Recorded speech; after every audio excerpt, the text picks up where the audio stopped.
ভাই এখানে কালাম ভাইয়ের পাখির দোকান কোথায়? কালাম ভাইয়ের পাখির দোকান এটা?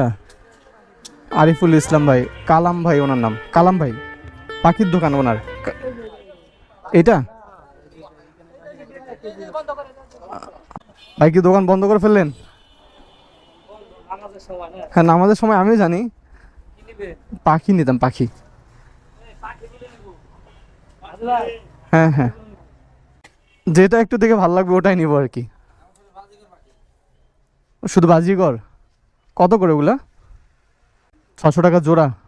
আর কম রাখা যাবে না? আমি কিন্তু নিয়ে পোষার জন্য নিব না, আমি নিব ছেড়ে দেওয়ার জন্য। আমার অনেক দিনের একটা শখ ছিল তো, এই জন্য আমি এটা পূরণ করতে চাচ্ছি। আমাকে তাহলে 2টা দেন। হ্যাঁ খাঁচা লাগবে না। সামনে আরও একটা পাখির দোকান দেখলাম তো, উনি আপনার কথা বলে দিল যে এখানে ওনার দোকানে পাবেন গিয়ে।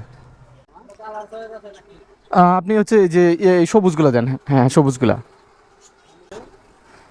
মানে কোনোভাবে কি দেওয়া যাবে, মানে অন্য কোনোভাবে খাঁচা বাদ দিয়ে দেওয়া যাবে কোথাও কোনো কিছুতে? হ্যাঁ আচ্ছা নেটে দেন তাহলে আমার একটু। ও ভালো কামড় দিতেছে। ওকে ভাই 550 বললেন না? হ্যাঁ আমি ব্রিজে গিয়ে ছেড়ে দেবেন। ঠিক আছে ভাই, আসি ভাই। যাই হোক অবশেষে 2টা পাখি কিনলাম। উনি 550 টাকা রাখলো ভাইটা। তো আমার অনেক দিন ইচ্ছা ছিল যে পাখি কিনে মুক্ত করব। আমার কাছে যদি এই মুহূর্তে অনেকগুলো টাকা থাকতো তাহলে অনেকগুলোই কিনতাম, কিনে মুক্ত করে দিতাম। তো এদেরও তো স্বাধীনভাবে ঘোরাফেরা করার ইচ্ছা আছে, তো 2টা কিনলাম। আর অনেক দিন আগে একটা উপন্যাস পড়ছিলাম, ওই উপন্যাসের মধ্যে হচ্ছে দেখছিলাম যারা হচ্ছে অনেক বড় বড় আমির উমারা, তারা হইতেছে এই যে পাখি পুষে পাখি বন্দি করে রাখে। তাদের ওই জায়গা থেকে আমার খুব কষ্ট লাগছিল যে পাখিগুলা ওনারা হচ্ছে বন্দি করে রাখে। তো যাই হোক, মানে মানুষ মুক্ত থাকুক, পাখি মুক্ত থাকুক, তো এটা আমার অনেক ভালো লাগে। অনেক দিন একটা ইচ্ছা ছিল, তো আজকে পূরণ হইতেছে। তো ছেড়ে দিই পাখিটাকে।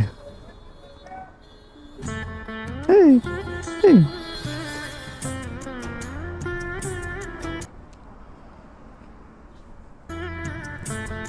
এই চলে গেছে ওটা। আর একটা আছে, এটাকে আমার হচ্ছে ছেড়ে দেওয়ার ইচ্ছা। এই যে 2টাকে একসাথে ছেড়ে দিব। এই অনেক সুন্দর লাগতেছে। দেখ, অনেক দিনের একটা ইচ্ছা পূরণ হলো। কিছু বললেন? শিকারি না, কিনলাম, কিনে হচ্ছে ছেড়ে দিলাম।